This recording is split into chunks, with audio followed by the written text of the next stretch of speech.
Qadrdon tikuvchilarim, yaqinroq keling. Iltimoslarga binoan patern ko'ylakni modellashni ko'rib chiqamiz. Buning uchun shablon andazamizni avvalo oq qog'ozga ko'chirib olamiz. Shablon andaza yasashni, vitichkalarni ko'chirib modellashtirishni asos andaza kursimda o'rgataman.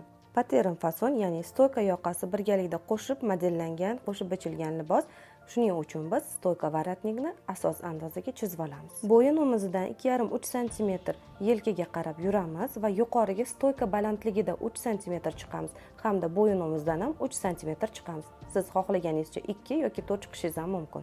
Eng ma'quli 3 cm chiqish.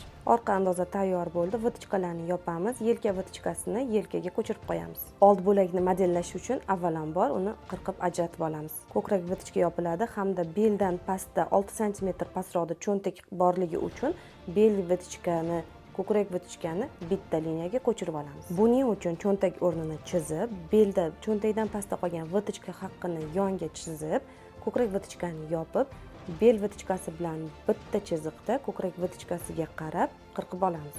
Shunda bizda har ikkala vitichka ham bitta liniyada bo'ladi, cho'ntakdan pastda vitichka bo'lmaydi.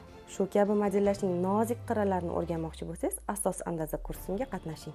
Orqa andozada stoyka uchun necha chiqqan bo'lsak, oldi andozada ham xuddi shuncha santimetr chiqamiz va yelkaga ham xuddi shuncha santimetr yuramiz. Ya'ni 2,5 yelkaga yuramiz, 3 cm stoyka yoqa haqqi uchun chiqamiz. Yelkalarni ham to'g'irlab olamiz. Bo'yin o'mizidan ham 3 cm stoyka uchun chiqamiz.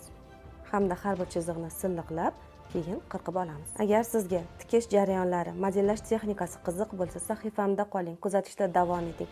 Qaysidir fasonni modellashni bilmasangiz, uni menga yuboring va birgalikda modellab ko'ramiz.